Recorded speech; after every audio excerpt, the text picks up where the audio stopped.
Okay, hello everyone. I thought I'd do a little quick video here. So I picked up this tractor a little bit ago, probably a month or two ago. It was actually on sale. I got it off of the website 3000toys.com. They're actually out of Joplin, Missouri, which isn't too terribly far from here. So I thought that was kind of cool. I picked up this and another little spec cast 1/64 scale Massey Ferguson 8730, I believe, is the model on it. But I wanted to do a review on this. So this is a 1/32 scale Massey Ferguson 6480, manufactured by Universal Hobbies, made in China. I think Universal Hobbies is actually a Chinese company, if I remember correctly. And I had looked around a little bit for one. These are getting to where they're harder to find. I think they've been out of production for several years now. You can still find them on a website here or there. There's a handful out there. There's one, somebody's got them listed on eBay, but they're kind of expensive. These things only retailed for like $35, and the listings, some of them are rather high, some of the listings you'll see for them. This one I picked up for, I think, $36. It was on sale. Normal price was like $40 off of 3000toys.com. I was real happy with my experience with them. I had never used them before, so I highly recommend them after doing that. So anyway, so what this tractor comes with, you can tell it's the later model 6400 series. This has the gray under chassis paint, so this would have been the model that they would have made from about, 2011, 2012, in that range. They only made it with the gray chassis, gray under chassis, for a couple of years, not very long. Before that, they had a black chassis. So, yeah, they didn't make these for very long in real life. This is kind of European in the sense that, I mean, these were sold in the U.S., but it's kind of European in the sense that it has this front 3-point with the little weight, and you can see a little PTO shield in there. I thought that was kind of cool. This weight is removable. I'm not going to take it off because it's kind of a trick to get it on. It just sits on these bottom links, and these bottom links barely move. There's not much travel at all with them. They hardly move at all. But they do move a little bit, and then the top link just kind of goes over the top here. It doesn't go all the way around. There's just kind of a little miniature pin, if you will, in there, and it just kind of goes over that, and that's all that holds that weight in place. So you have to be careful because that weight can and will fall out. So you can see it's single front wheels, dual rear wheels. These tractors, some of them did have dual rear wheels, so that is accurate. It's got the little bar axle. You can see it has side markers, clearance markers, 2 roof-mounted beacons, radio antenna, similar to the 5480 that they made. Nicely detailed cab. It has actual lenses for all the lights. Has the Massey Ferguson emblem there. You can see it has beltline lights that are lenses. Now, this is cool. So you see the windshield wiper? Take a look at the transition, those dots, the black dots, kind of like what you see on the windshield of your car. I'm assuming the real tractors had that. I don't really know, to be honest. But the fact that they put that detail on here, to me, is really neat. It has mirrors. These mirrors do rotate. Has the little black cab air filter lid painted on it. That's this that I'm talking about. You can see the cab looks very realistic. There's a buddy seat. You can see the orange handle on the parking brake there. On the left-hand side, you can see the Massey logo on the Grammar seat.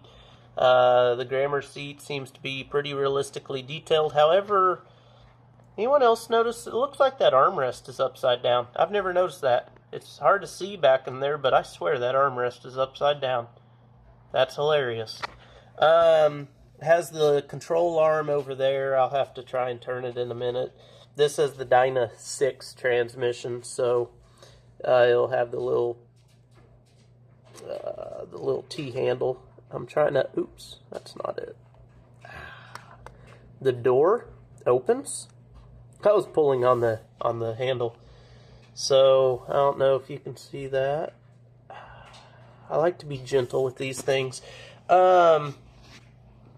Yeah, there's pretty good detail in there. You can see the control arm, kinda. You can see a loader joystick in there. You can see some nice detail on the steering wheel. There's really some pretty neat detail on this thing. I mean, this is cool. This is really cool. Yeah, I'm almost positive that that armrest is upside down. That's funny. Yeah, so nice detail. I mean, you can see the door handle opens pretty easily, or the door opens pretty easily. It looks pretty realistic. That's got to be a hard thing to pull off, the door. I'm sure that's one of the trickiest things on these. Nice fuel tank, toolbox detail, steps, all that's very realistic. So this is the only thing that kills me, whatever you want to call it. It has loader mounts. See, looks like there should be a front end loader. It even has the joystick in the cab that you can just see the bottom of there. No loader. Does not come with the loader. They never made a loader for it. I don't know. The front detail's very good. You can see it has texture on the grill. Let me get it to focus. Texture on the grill. Emblem. Light lenses, headlight lenses. I mean, it looks good. You can even see these fins, if you want to call it that, at the back of the hood. You can see that those are actually perforated. You can actually see the gray paint underneath. Like other Universal Hobbies toys, the hood does not open. Pretty nice wheel detail. I mean, your lugs aren't painted, but that's fine. It's still pretty good detail. You could paint the lugs if you wanted to. That little planetary gearbox looks pretty good. This is a nice tractor. This really is. The marker lights look good. Now, they're not lenses. That's just paint. That's just orange paint, but I don't think it really matters. It still looks good. Alright, let's try and turn this dude around. I do believe the rear window here opens. I think it does. Maybe not. No. Boy, it looks like it should, but I've never tried it. Anyway, who knows? We'll try that later. So, rear window looks very realistic. You can see the little handle structure they put in there. There's the gas shocks. I mean, you can see pretty much everything. They have that rear windshield wiper, your handle at the bottom. I mean, that's all pretty realistic. Lenses for your rear lights, if I can get it to focus. They just painted for the buttons there. Not a lot of detail there, but that's fine. Typical 1/32 scale, it loses a lot of detail in this area. For whatever reason. Oh, there's a little red shock in there. I never noticed that. So it's got a little suspension detail on the rear axle. That's neat. Loses detail here, but that's okay. This is your typical 1/32 scale kind of wonky 3-point thing. That's okay. I don't think that takes away from it, really. Sorry, I'm trying to figure out, how do I want to turn it? I always like to be gentle with these, because, I mean, you don't want to tear it up. Yeah, kind of an angle from here. Exhaust pipe looks good, looks realistic. I should have turned it more, but that's okay. Here's some cab detail. Yeah, look at that. Look at the dash. This is so cool. There's your loader joystick. There's the orange T-handle for the transmission there on the control arm. You can see your throttle there. You can see the hydraulic remote levers. Look at how detailed the console is, the center console. That's neat. I had not noticed that, honestly. Here, get another view here. Ooh, that light's kind of screwing it up, isn't it? Wish I could turn that off. Yeah, this door doesn't open, by the way. So you can see there's your joystick, your command arm. I think that's what John Deere calls them. But very nice detail. I mean, look at that. Very nice, very pleasing detail. You can kind of see the foot pedals there a little bit. It's kind of hard to see because the flash is on, and I don't know that I can turn it off mid-video. Let's try.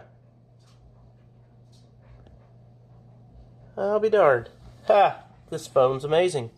Okay, so flash is off. Yeah, you can see... Oh, but now it's not going to focus, is it? Yeah. Let's turn our flash back on. Okay, anyway.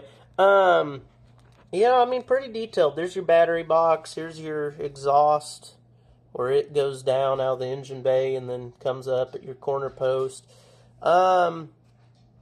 Oh, yeah, there's texture on those side shields right there up at the front in front of the Dyna 6. So, let's turn it just a little bit more. Overall, oh, and your front wheels steer, by the way. You can see that. So, your front wheels steer. Nice range of motion there. No problem there. You know, again, hood doesn't open. Oh, you can see there's some stair detail there. That's kind of neat. Overall, this is a really neat tractor. If you're a Massey person, like I am, that's why I bought it. And I love it. I mean, I think it's fantastic. I wish we had more of this stuff in 1/64 scale. I know SpecCast has the 8700 series Massey tractors that they've put out there, you know, so those are your big row crop tractors. Those are neat. I do like those. I just wish we had something like this, like a 6400 series or even a 6600 series. But I guess we should count ourselves fortunate, those of us that are into the Massey stuff, that we have Universal Hobbies and that they make these 1/32 scale toys, which these are probably some of the most detailed toys I have ever seen. These blow Ertl out of the water. These blow just about anyone out of the water. You know, SpecCast really has the 1/64th market dominated, I feel like, in terms of quality and affordability. But for 1/32, I really feel that it's Universal Hobbies. I mean, this is a beautiful tractor. It looks awesome. So, I highly recommend it if you're a Massey person. Yeah, it's 1/32 scale. Even if you're the typical American like me that doesn't particularly care for 1/32 scale, it doesn't really matter in this case. It's such a good product that you won't be disappointed. It's well worth it in my opinion. So, anyway, hope you enjoyed this. Talk to y'all later.